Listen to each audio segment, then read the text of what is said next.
Assalamualaikum warahmatullahi wabarakatuh. Perkenalkan, nama saya Amelia Putri Daulay.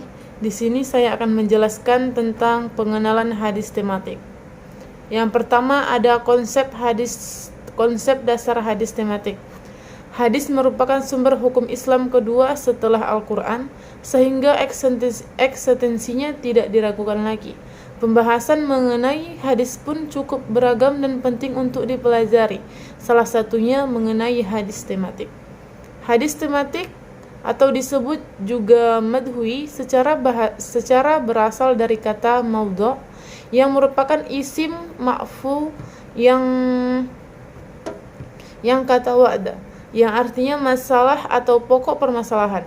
Menurut Mustafa Muslim, bahwa yang dimaksud madhui adalah meletakkan sesuatu pada suatu tempat.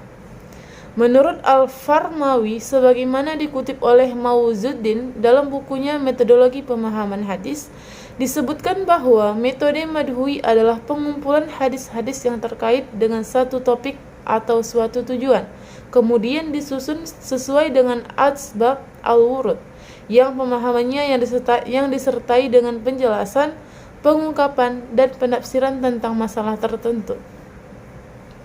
Maka yang dimaksud dengan metode madhui adalah pengumpulan ayat-ayat yang bertebaran dalam Al-Quran atau hadis-hadis yang bertebaran dalam kitab-kitab hadis dengan topik tertentu atau tujuan tertentu. Kemudian disusun dengan sebab-sebab munculnya dan pemahamannya dengan penjelasan, pengkajian, dan penafsiran dalam masalah tertentu tersebut. Metode madhui adalah metode pembahasan hadis dengan tema tertentu yang dikeluarkan dari sebuah buku hadis. Semua hadis yang berkaitan dengan tema tertentu ditelusuri dan dihimpun, yang kemudian dikaji secara mendalam dan tuntas dari berbagai aspek.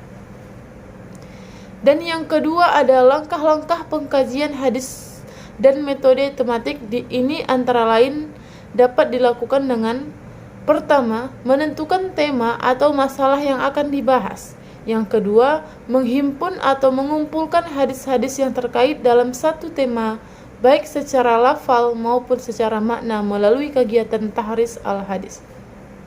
Ketiga, melakukan kategorisasi berdasarkan kandungan hadis dengan memperhatikan kemungkinan perbedaan peristiwa wurudnya hadis atau tanawu dan perbedaan periwayatan hadis.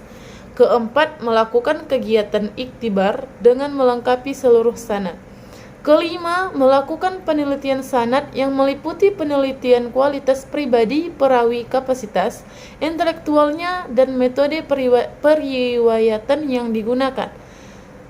Keenam, melakukan penelitian matan yang meliputi kemungkinan adanya illat atau cacat dan syad. Ketujuh, mempelajari tema-tema yang mengandung arti serupa. Kedelapan, membandingkan berbagai syarah hadis. Kesembilan, melengkapi pembahasan dengan hadis-hadis atau ayat-ayat pendukung. Kesepuluh, menyusun hasil penelitian menurut kerangka besar konsep. Kesebelas, menarik suatu kesimpulan dengan menggunakan dasar argumentasi ilmiah. Metode hadis tematik. Yang ketiga, metode hadis atau madhui memiliki kelebihan dan kekurangan. Yang pertama, kelebihan praktis dan sistematis. Metode tematik disusun secara praktis dan sistematis dalam memecahkan permasalahan yang timbul. Hal ini memungkinkan masyarakat untuk mendapatkan petunjuk Al-Quran dan hadis dengan waktu yang lebih efektif dan efisien.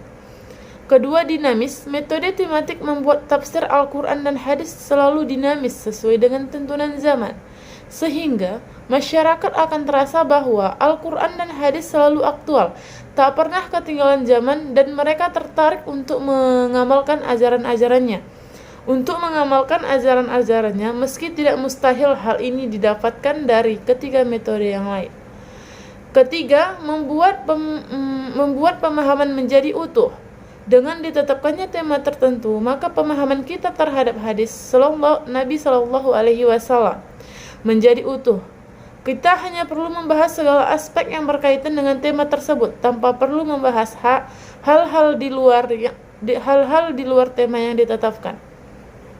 Keempat, Penjelasan antar hadis dalam metode madhui bersifat lebih integral dan kesimpulan yang dihasilkan mudah dipahami. Adapun kekurangannya, hadis tematik diantaranya ialah metode ini terkait pada tema yang telah ditetapkannya tersebut dan tidak membahas lebih jauh hal-hal di luar dari tema tersebut, sehingga metode ini kurang tepat bagi orang yang menginginkan penjelasan yang terperinci mengenai suatu hadis dari segala aspek. Sekian dan terima kasih. Saya akhiri. Wassalamualaikum warahmatullahi wabarakatuh.